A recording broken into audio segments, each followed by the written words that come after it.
各位观众朋友们，大家好，欢迎收看 JxJ 论坛，由我 Jim 马健，我们的好朋友 Jim Noteware 为我们一起来讨论这个礼拜的时事。Jim, how are you doing? I'm doing fine. I'm doing fine. Personally, I'm doing fine. I continue to be concerned about the big events all around us, but on a direct basis, doing fine. I'm grateful for my health. I'm grateful for my family. I'm grateful for all the good fortune that we have had.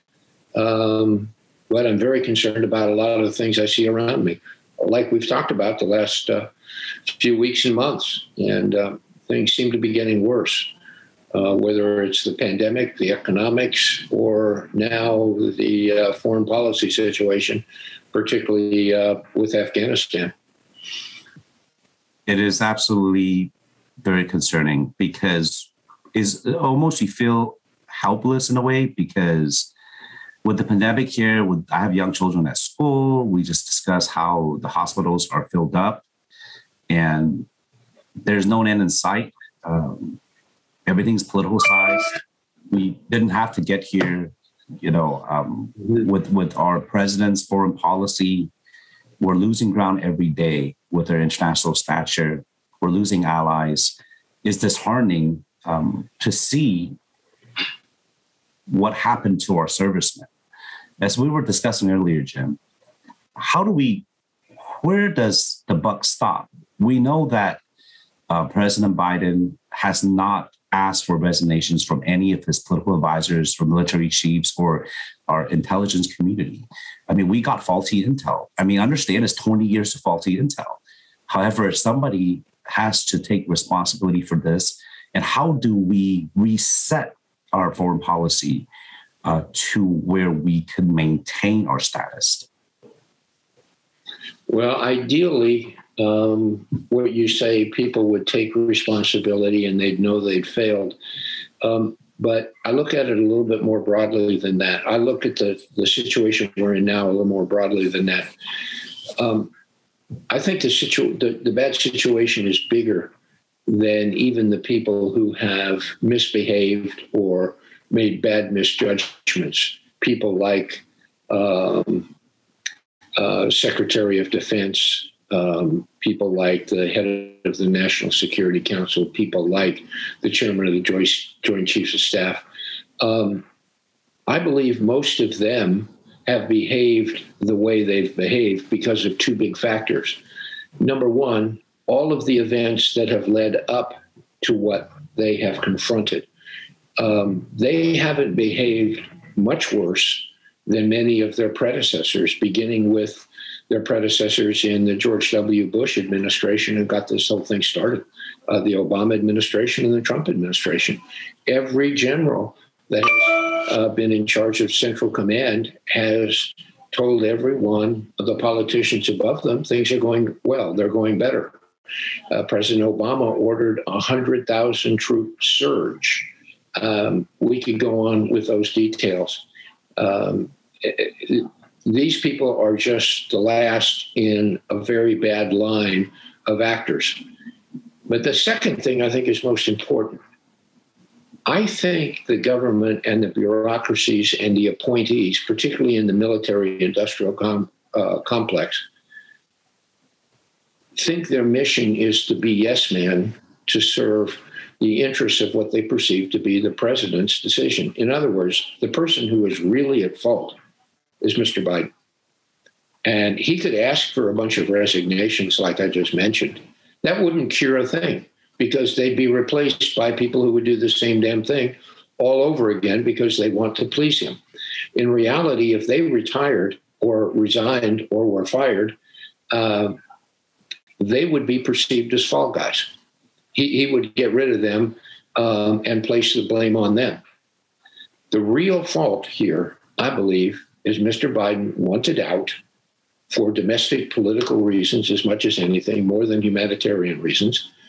And once he made that decision, and I can't really blame him because Mr. Trump made the same decision 4 years earlier from a completely different set of political perceptions. What Mr. Biden then did and said was, I don't care. All the rest doesn't matter. close down the Air Force Base, leave the people behind, get out of there, leave the military materiel and equipment and everything else behind. Forget the strategic location of Bagram Air Force Base. Forget the ripple effects with other foreign policy. Forget even contacting our allies in NATO and not even informing them or our friends on the ground that we were going to leave. I mean, they didn't even exercise what you and I would consider proper etiquette in communicating with our friends. They just abandoned everything. And to me, the classic symbol was the president of Afghanistan, who we put in power. He left in a helicopter. He took bags of money, reportedly totaling $150 million in cash. Where did that come from? The quote, handlers of his from the CIA did not even know he was leaving, and he left and he went to the UAE. Okay? Apparently he's incognito and hiding in the UAE. If anything symbolized the selfishness, the corruption, the not caring for anyone else, well, that was it. And I believe it went up and down and it went sideways. And the damn shame is, and there's another big lesson. You know, ostensibly, go ahead. Go ahead. Okay, ostensibly, the reason that Mr. Biden wanted to get out is he didn't want to subject more American blood and treasure for a wasteful mission. I get that. I understand that. That question should have been posed 19 or 20 years ago, after we completed our first mission, before we started nation building, and before we set up all of these cross currents between Afghanistan and Pakistan and Taliban and ISIS and all these things that have been this cauldron of confusion ever since. But we wound up not caring and just abandoning everyone who mattered to us. It's inexplicable, but it's so consistent. Now, part of the reason I blame Mr. Biden, the buck has to stop at the top, but he is absolutely defiant, and he not only is not willing to accept any blame, he is doubling down on saying his decision, and he is confusing the decision to leave the war with the terrible way that it was executed. And he's blaming everyone around him. He's blaming the army that collapsed, the Afghan army that collapsed. He's blaming Mr. Trump for a bad deal. And none of that blame holds any water whatsoever. Everything has been refuted. But part of what makes me think he is the one to blame, because he's made the decisions, and he's the guy at the top, and the people below him want to please him, so they're being yes men. And I don't know what their own better judgments are. I don't know whether they're so weak that they have to say yes sir, yes sir, yes sir, even though they know it's bad, or they're complicit in making bad judgments themselves. I don't know which is worse or which is reality. But I'm going to give you another example within his administration. This chaos that we have on our southern border, this is not an accident. This is not something that's gone amiss. This is an absolute total reversal, a total breaking of U.S. laws. And most importantly, it is a willful intent as expressed by our new Homeland Security Secretary, Alejandro Mayorkas. In his confirmation hearings back in January, he said, I don't remember his exact words, but the spirit of his comments at his confirmation hearings were, we have an obligation to take people from the rest of the world into the United States to improve their lives. I can understand that philosophical position. I can. If he were a minister, head of an NGO or some other humanitarian organization, but not Secretary of Homeland Security. As Secretary of Homeland Security, his number one objective is protecting the American homeland. Okay, he had the wrong job. This is like the fox letting every other fox into the henhouse, okay, because he believes all the foxes need a good meal. It's completely backwards. And I think that's all been done with very clear intent. Very clear intent. And I'm taking that example and applying it to the tragedy that we've seen in the last few weeks in Afghanistan. Another example is blaming the Afghan army for collapsing in 11 days. We trained that army for 20 years. As the teacher that doesn't understand his student for 20 years, shame on the teacher. This is absolutely incredible. And even with that, why do you abandon all of that material? Why do you abandon a major territory that so many American soldiers gave their lives and injuries to achieve in the first place? Why do you let out 2,000 of the most dangerous people on earth as prisoners? You don't do those kind of things. Those are not mistakes. Those are willful acts. I may be very harsh in this, but somebody, and I'm not the only one citing these, the public press is replete with these kinds of analyses. I think where we go from here, I don't know that we have a mechanism other than impeachment to deal with it. And since impeachment, unfortunately, is no longer substantive, impeachment has become a political act. Given that Mr. Biden's party, the Democrats, hold both houses of Congress, it's an impeachment action is not going to be approved by the House, and it certainly wouldn't be approved by the Senate. He wouldn't be convicted in the Senate. But he absolutely has to go.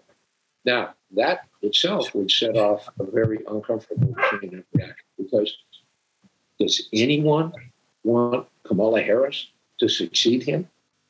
I think 6 months ago, at the beginning of their term, people thought, oh, she's the safety valve. But she has performed so miserably. Not only do people not want her in that role, if you've noticed, she has been swept out of the mainstream media limelight very quickly. She's hardly been heard from in the last month. Okay? Jim, everything you said is exactly what the public sentiment is across the aisle. This is bipartisan. First of all, Jim, your volume significantly became lower for some reason after the doorbell ringing. My volume? Yes. A little bit better. Okay. Was it turned down earlier? No, I don't think so. Maybe I'm just speaking more softly. I'll try to speak up. Okay, that's fine. No, it's weird. I could hear that significantly. I just in mine here too. Okay, that's fine. So let me discuss this. What you're saying is public sentiment. It's not harsh at all. There needs to be anger. There needs to be accountability. As voters, as citizens, we need to voice our displeasure. The fact is, this presidency started off and went up in flames very quickly. The first-year honeymoon has ended. And you're absolutely right. Even amongst Democrats, there are more than a third that call for impeachment. But of course, more than a third also believes Vice President Harris is too young and not quite qualified for leading the free world. We are in a pickle. Do or damn, don't or damn. I think what the Republican Party needs to do is to really have a clear foreign policy set. They need to have a strong candidate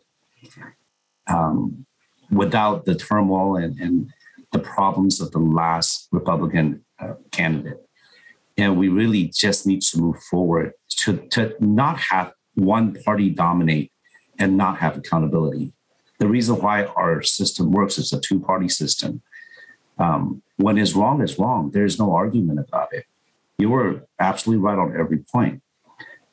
When I think about Afghanistan, I think about this 20-year nightmare, because in about a week, a little over a week, it will be 9/11. As we discussed previously, 9/11 is a life-changing event for a whole generation of Americans, just like the assassination of President John F. Kennedy. It's a farce and a shame that on the 20-year anniversary, it's been a complete and utter failure, and exposed that our government, no matter who was in office, has lied to us repeatedly. The invasion of Iraq was a failure and built on a lie. Afghanistan, Iran, Syria, none of that has been resolved. Yes, we did technically get Osama bin Laden and ISIS, but now we both know that our failures there in Afghanistan. This means ISIS and Al-Qaeda is going to be around for a long time. Our safety, our friends and family and colleagues in New York or in high-risk areas, we're living in fear when we're traveling to certain areas. It didn't have to come down this way. 20 years later, we cannot proclaim victory. We actually, in reality, we lost. We lost public opinion. We lost our allies. We lost the faith, and very importantly, our military. How do they get over this? I don't know if I mentioned to you, one of my college roommates back then, he joined Army Special Forces, Army Rangers after graduation, because 9/11 affected him greatly. Mr. Eddie Hinojosa, he served bravely. He was in Afghanistan for multiple tours. He was in the infamous valley where they were stuck up there. And he said a lot of his comrades was killed in action. He came back and he said he didn't understand who he was fighting. There was no clear policy. They didn't know why they were there. And it's very difficult, because this in long term affects our military forces when you don't have the righteousness and we don't have the reason to. As an invasion force, we're not seen as liberators. We're seen as invaders. We're seen as colonizers. I think this starting from the Crusades, I think Western nations always have a colonization mentality of religion. You know, I understand Christianity and the Muslim religion has clashed for thousands of years. It's not going to stop. But the fact is President Trump's foreign policy was pretty dormant. Okay, do not interfere. He just wants to deal with his domestic issues. By President Biden's foreign policy seems to take the same stance, except it was executed very badly.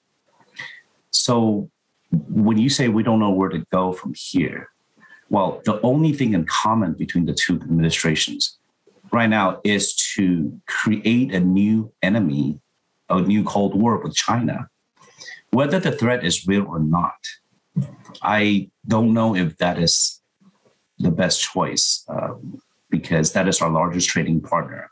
And that is, no matter what you believe in their ideology, they have not invaded or colonized or used our ideology for, to their neighbors yet.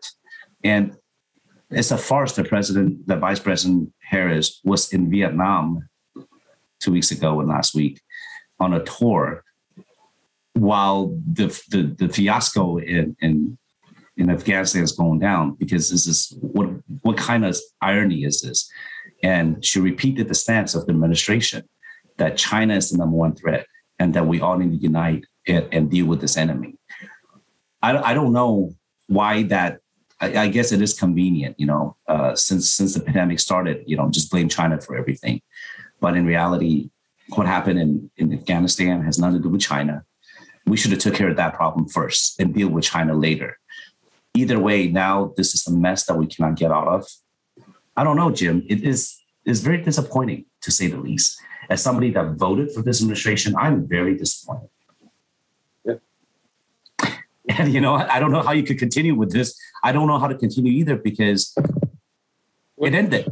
If I take what I just said and add to it what you just said, I read an article a short time before we got on this program together, and it was about Mr. Biden's new tax proposal. And it just hit me that I think that tax proposal is the straw that is in the process of breaking the camel's back. Here's what I mean by that. Many Americans have been very unhappy with President Biden's aggressive, sloppy, excessive, socialistic spending. But they've tolerated it because we have to get out of the pandemic, because maybe we need some economic stimulus. And oh, by the way, even conservatives like free money. So people will stand in line to get the free money.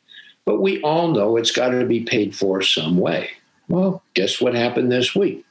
Mr. Biden has published his new tax plan. And it includes increases in tax rates on virtually everything. Individuals, corporations, capital gains, etc. And what will happen is people are looking at this. Even moderate Democrats are going to look at this and say, this has gone too far. We can't afford it. And oh, by the way, if we refuse this tax program, then maybe we must cut back on some of this profligate spending. But what's going to happen is people will see Mr. Biden and the group of advisors that are heading in this direction. They're going to say enough is enough, and they're tired of it.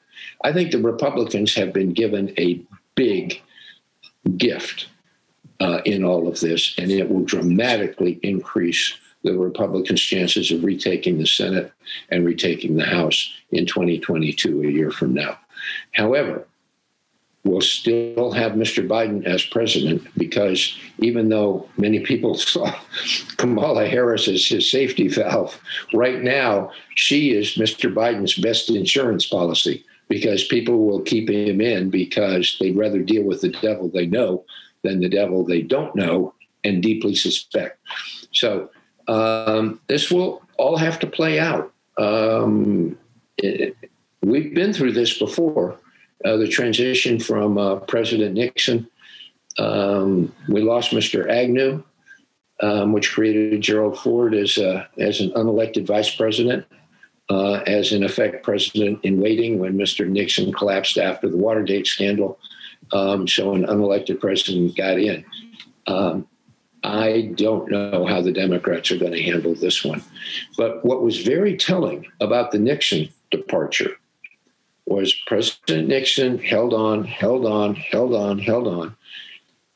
And it wasn't until senior members of the Republican Party, remember Mr. Nixon was a Republican, but it wasn't until senior members of the Republican Party in the House and the Senate said, enough is enough. He must go. And they collectively went to the White House and they said, Mr. President, it's over. That I am looking for courageous Democrats now to do. Do I really think that's going to happen? No, because I think there is a shortage of courage. And so we will limp along. I really hope the Republicans regain the House and the Senate and then utilize the power of Congress to give them some backbone and demand the accountability for not only this most recent series of bad judgments and mischief, but some other things along the way. That is a practical suggestion that I have. But even that's going to take 2 years. And what do we do in the time before that happens? Hold on tight. As a nation, we've been through so much in the last 20 years since 9/11.